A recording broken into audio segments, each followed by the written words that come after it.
Di Yaman, tinggallah seorang pemuda bernama Uwais Al-Qarni, yang berpenyakit sopak, tubuhnya belang-belang.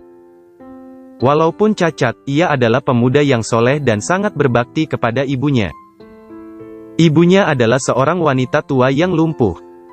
Uwais senantiasa merawat dan memenuhi semua permintaan ibunya. Hanya satu permintaan yang sulit ia kabulkan. "Anakku, mungkin ibu tak lama lagi akan bersama dengan kamu, ikhtiarkan agar ibu dapat mengerjakan haji," pinta ibunya. Uwais tercenung, perjalanan ke Mekah sangatlah jauh melewati padang pasir tandus yang panas. Orang-orang biasanya menggunakan unta, dan membawa banyak perbekalan. Namun Uwais sangat miskin, dan tak memiliki kendaraan. Uwais terus berpikir, mencari jalan keluar. Kemudian, dibelilah seekor anak lembu. Kira-kira untuk apa anak lembu itu? Tidak mungkin kan pergi haji naik lembu. Ternyata, Uwais membuatkan kandang di puncak bukit.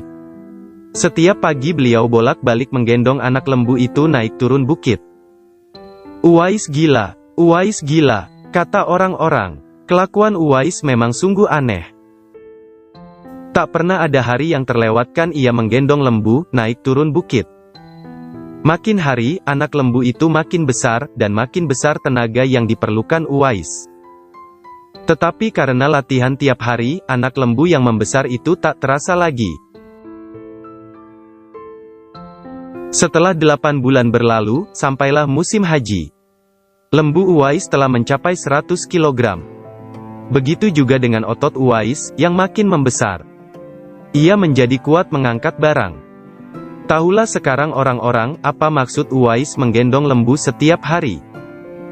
Ternyata, ia latihan untuk menggendong ibunya. Uwais menggendong ibunya, berjalan kaki dari Yaman ke Mekah. Subhanallah, alangkah besar cinta Uwais pada ibunya. Ia rela menempuh perjalanan jauh dan sulit, demi memenuhi keinginan ibunya. Uwais berjalan tegap, menggendong ibunya tawaf di Ka'bah. Ibunya terharu, dan bercucuran air mata telah melihat rumah Allah. Di hadapan Ka'bah, ibu dan anak itu berdoa.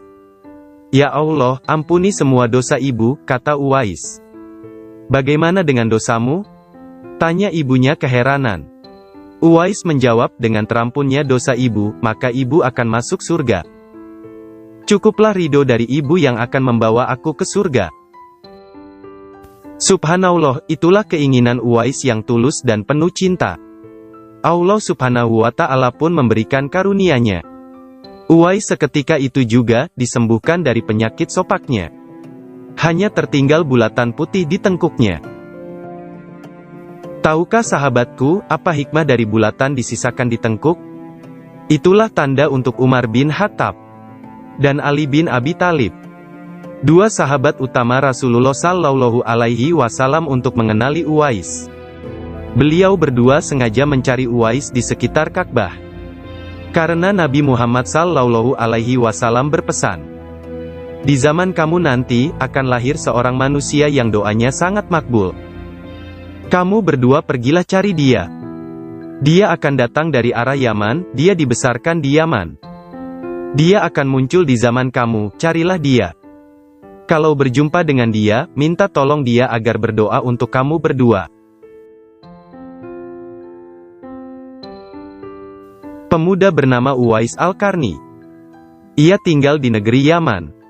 Uwais adalah seorang yang terkenal fakir, hidupnya sangat miskin. Uwais Al-Qarni adalah seorang anak yatim. Bapaknya sudah lama meninggal dunia. Ia hidup bersama ibunya yang telah tua lagi lumpuh. Bahkan, mata ibunya telah buta. Kecuali ibunya, Uwais tidak lagi mempunyai sanak keluarga sama sekali. Dalam kehidupannya sehari-hari, Uwais Al-Qarni bekerja mencari nafkah dengan menggembalakan domba-domba orang pada waktu siang hari. Upah yang diterimanya cukup buat nafkahnya dengan ibunya. Bila ada kelebihan, terkadang ia pergunakan untuk membantu tetangganya yang hidup miskin dan serba kekurangan seperti dia dan ibunya. Demikianlah pekerjaan Uwais Al-Qarni setiap hari. Uwais Al-Qarni terkenal sebagai seorang anak yang taat kepada ibunya dan juga taat beribadah. Uwais Al-Qarni seringkali melakukan puasa. Bila malam tiba, dia selalu berdoa, memohon petunjuk kepada Allah Subhanahu wa Ta'ala. Alangkah sedihnya hati Uwais Al-Qarni setiap melihat tetangganya yang baru datang dari Madinah. Mereka telah bertemu dengan Nabi Muhammad, sedang ia sendiri belum pernah berjumpa dengan Nabi Muhammad. Berita tentang Perang Uhud yang menyebabkan Nabi Muhammad mendapat cedera dan giginya patah karena dilempari batu oleh musuh-musuhnya telah juga didengar oleh Uwais Al-Qarni. Segera Uwais mengetok giginya dengan batu hingga patah. Hal ini dilakukannya sebagai ungkapan rasa cintanya kepada Nabi Muhammad Sallallahu Alaihi Wasallam, sekalipun ia belum pernah bertemu dengan beliau. Hari demi hari berlalu, dan kerinduan Uwais untuk menemui Nabi Sallallahu Alaihi Wasallam semakin dalam. Hatinya selalu bertanya-tanya, kapankah ia dapat bertemu Nabi Muhammad Sallallahu Alaihi Wasallam dan memandang wajah beliau dari dekat? Ia rindu mendengar suara Nabi Sallallahu Alaihi Wasallam. Kerinduan karena iman. Tapi bukankah ia mempunyai seorang ibu yang telah tua renta dan buta, lagi pula lumpuh? Bagaimana mungkin ia tega meninggalkannya dalam keadaan yang demikian? Hatinya selalu gelisah. Siang dan malam, pikirannya diliputi perasaan rindu memandang wajah Nabi Muhammad Sallallahu Alaihi Wasallam. Akhirnya, kerinduan kepada Nabi Sallallahu Alaihi Wasallam yang selama ini dipendamnya tak dapat ditahannya lagi. Pada suatu hari, ia datang mendekati ibunya, mengeluarkan isi hatinya, dan mohon izin kepada ibunya agar ia diperkenankan pergi menemui Nabi Muhammad di Madinah. Ibu Uwais Al-Qarni walaupun telah uzur, merasa terharu dengan ketika mendengar permohonan anaknya. Ia memaklumi perasaan Uwais Al-Qarni seraya berkata, "Pergilah wahai Uwais, anakku. Temuilah Nabi di rumahnya, dan bila telah berjumpa dengan Nabi, segeralah engkau kembali pulang." Betapa gembiranya hati Uwais Al-Qarni mendengar ucapan ibunya itu. Segera ia berkemas untuk berangkat. Namun, ia tak lupa menyiapkan keperluan ibunya yang akan ditinggalkannya, serta berpesan kepada tetangganya agar dapat menemani ibunya selama ia pergi. Sesudah berpamitan sembari mencium ibunya, berangkatlah Uwais Al-Qarni menuju Madinah. Setelah menempuh perjalanan jauh, akhirnya Uwais Al-Qarni sampai juga di kota Madinah. Segera ia mencari rumah Nabi Muhammad Sallallahu Alaihi Wasallam. Setelah ia menemukan rumah Nabi, diketuknya pintu rumah itu sambil mengucapkan salam. Keluarlah seseorang seraya membalas salamnya. Segera saja Uwais Al-Qarni menanyakan Nabi Sallallahu Alaihi Wasallam yang ingin dijumpainya. Namun ternyata Nabi tidak berada di rumahnya, beliau sedang berada di medan pertempuran. Uwais Al-Qarni hanya dapat bertemu dengan Siti Aisyah radhiyallahu an, istri Nabi Sallallahu Alaihi Wasallam. Betapa kecewanya hati Uwais. Dari jauh ia datang untuk berjumpa langsung dengan Nabi Sallallahu Alaihi Wasallam. Tetapi Nabi Sallallahu Alaihi Wasallam tidak dapat dijumpainya. Dalam hati, Uwais Al-Qarni bergolak perasaan. Ingin menunggu kedatangan Nabi Sallallahu Alaihi Wasallam dari medan perang. Tapi kapankah Nabi pulang? Sedangkan masih terngiang di telinganya pesan ibunya yang sudah tua dan sakit-sakitan itu, agar ia cepat pulang ke Yaman. Engkau harus lekas pulang. Akhirnya, karena ketaatannya kepada ibunya, pesan ibunya mengalahkan suara hati dan kemauannya untuk menunggu dan berjumpa dengan Nabi Sallallahu Alaihi Wasallam. Karena hal itu tidak mungkin, Uwais Al-Qarni dengan terpaksa pamit kepada Siti Aisyah radhiyallahu an untuk segera pulang kembali ke Yaman. Dia hanya menitipkan salamnya untuk Nabi Sallallahu Alaihi Wasallam. Setelah itu, Uwais Al-Qarni pun segera berangkat mengayunkan langkahnya dengan perasaan amat haru. Peperangan telah usai, dan Nabi Sallallahu Alaihi Wasallam pulang menuju Madinah. Sesampainya di rumah, Nabi Shallallahu Alaihi Wasallam menanyakan kepada Siti Aisyah radhiyallahu an tentang orang yang mencarinya. Nabi mengatakan bahwa Uwais Al-Qarni, anak yang taat kepada ibunya, adalah penghuni langit. Mendengar perkataan Nabi Shallallahu Alaihi Wasallam, Siti Aisyah radhiyallahu an dan para sahabat tertegun. Menurut keterangan Siti Aisyah radhiyallahu an, memang benar ada yang mencari Nabi Shallallahu Alaihi Wasallam dan segera pulang kembali ke Yaman karena ibunya sudah tua dan sakit-sakitan, sehingga ia tidak dapat meninggalkan ibunya terlalu lama.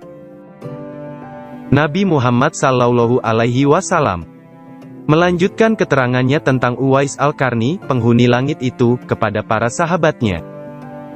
Kalau kalian ingin berjumpa dengan dia, perhatikanlah, ia mempunyai tanda putih di tengah telapak tangannya. Sesudah itu, Nabi Shallallahu Alaihi Wasallam memandang kepada Ali dan Umar, seraya berkata, suatu ketika, apabila kalian bertemu dengan dia, mintalah doa dan istighfarnya. Dia adalah penghuni langit, bukan orang bumi. Waktu terus berganti, dan Nabi Muhammad kemudian wafat.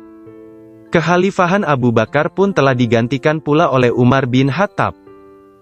Suatu ketika, Khalifah Umar teringat akan sabda Nabi Muhammad tentang Uwais Al-Qarni, penghuni langit. Beliau segera mengingatkan kembali sabda Nabi Muhammad itu kepada sahabat Ali bin Abi Thalib radhiyallahu an.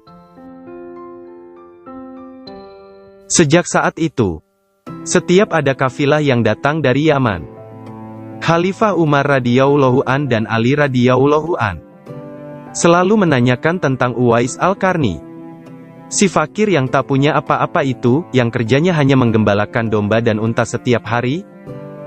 Mengapa Khalifah Umar radhiyallahu an dan sahabat Nabi Ali radhiyallahu an selalu menanyakan dia? Rombongan kafilah dari Yaman menuju Syam silih berganti membawa barang dagangan mereka.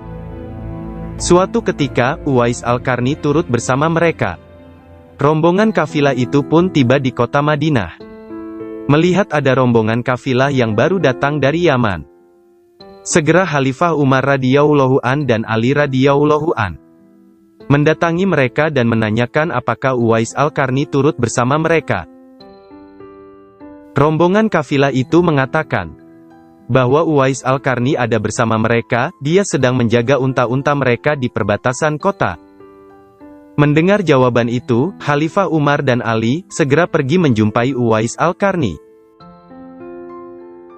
Sesampainya di kemah tempat Uwais berada, Khalifah Umar dan Ali memberi salam. Tapi rupanya Uwais sedang salat. Setelah mengakhiri salatnya dengan salam, Uwais menjawab salam Khalifah Umar dan Ali, sambil mendekati kedua sahabat Nabi Muhammad ini, dan mengulurkan tangannya untuk bersalaman. Sewaktu berjabatan, Khalifah Umar dengan segera membalikkan tangan Uwais untuk membuktikan kebenaran tanda putih yang berada di telapak tangan Uwais. Seperti yang pernah dikatakan oleh Nabi Muhammad, memang benar, tampaklah tanda putih di telapak tangan Uwais Al-Qarni. Wajah Uwais Al-Qarni tampak bercahaya. Benarlah seperti sabda Nabi Muhammad bahwa dia itu adalah penghuni langit. Khalifah Umar dan Ali menanyakan namanya, dan dia menjawab, Abdullah. Mendengar jawaban Uwais, mereka tertawa dan mengatakan, kami juga Abdullah, yakni hamba Allah. Tapi siapakah namamu yang sebenarnya? Uwais kemudian berkata, nama saya Uwais Al-Qarni. Dalam pembicaraan mereka, diketahuilah bahwa ibu Uwais Al-Qarni telah meninggal dunia. Itulah sebabnya, ia baru dapat turut bersama rombongan kafilah dagang saat itu. Akhirnya, Khalifah Umar dan Ali radhiyallahu an memohon agar Uwais membacakan doa dan istighfar untuk mereka. Uwais enggan dan dia berkata kepada Khalifah, sayalah yang harus meminta doa pada kalian. Mendengar perkataan Uwais, Khalifah berkata, kami datang ke sini untuk mohon doa dan istighfar dari Anda, seperti yang dikatakan Nabi Shallallahu Alaihi Wasallam sebelum wafat. Karena desakan kedua sahabat ini, Uwais Al-Qarni akhirnya mengangkat tangan, berdoa dan membacakan istighfar. Setelah itu Khalifah Umar berjanji untuk menyumbangkan uang negara dari Baitul Mal kepada Uwais untuk jaminan hidupnya. Segera saja Uwais menampik dengan berkata, "Hamba mohon, supaya hari ini saja hamba diketahui orang. Untuk hari-hari selanjutnya, biarlah hamba yang fakir ini tidak diketahui orang lagi." Beberapa tahun kemudian, Uwais Al-Qarni meninggal dunia. Anehnya, pada saat dia akan dimandikan, tiba-tiba sudah banyak orang yang berebutan untuk memandikannya. Dan ketika dibawa ke tempat pembaringan untuk dikafani, di sana pun sudah ada orang-orang yang menunggu untuk mengkafaninya. Demikian pula ketika orang pergi hendak menggali kuburannya. Di sana ternyata sudah ada orang-orang yang menggali kuburnya hingga selesai. Ketika usungan dibawa menuju ke pekuburan, luar biasa banyaknya orang yang berebutan untuk mengusungnya. Meninggalnya Uwais Al-Qarni telah menggemparkan masyarakat kota Yaman. Banyak terjadi hal-hal yang amat mengherankan. Sedemikian banyaknya orang yang tak dikenal berdatangan untuk mengurus jenazah dan pemakamannya. Padahal Uwais Al-Qarni adalah seorang fakir yang tidak dihiraukan orang. Sejak ia dimandikan sampai ketika jenazahnya hendak diturunkan ke dalam kubur, di situ selalu ada orang-orang yang telah siap melaksanakannya terlebih dahulu. Penduduk kota Yaman tercengang. Mereka saling bertanya-tanya, "Siapakah sebenarnya engkau wahai Uwais Al-Qarni? Bukankah Uwais yang kita kenal hanyalah seorang fakir yang tak memiliki apa-apa, yang kerjanya sehari-hari hanyalah sebagai penggembala domba dan unta? Tapi ketika hari wafatmu, engkau menggemparkan penduduk Yaman dengan hadirnya manusia-manusia asing yang tidak pernah kami kenal. Mereka datang dalam jumlah sedemikian banyaknya. Kayaknya mereka adalah para malaikat yang diturunkan ke bumi hanya untuk mengurus jenazah dan pemakamanmu." Berita meninggalnya Uwais Al-Qarni dan keanehan-keanehan yang terjadi ketika wafatnya telah tersebar kemana-mana. Baru saat itulah penduduk Yaman mengetahuinya, siapa sebenarnya Uwais Al-Qarni. Selama ini tidak ada orang yang mengetahui siapa sebenarnya Uwais Al-Qarni. Disebabkan permintaan Uwais Al-Qarni sendiri kepada Khalifah Umar dan Ali radhiyallahu an agar merahasiakan tentang dia. Barulah di hari wafatnya, mereka mendengar sebagaimana yang telah disabdakan oleh Nabi Muhammad, bahwa Uwais Al-Qarni adalah penghuni langit. Terima kasih telah menyaksikan video ini. Mudah-mudahan bermanfaat. Wassalam.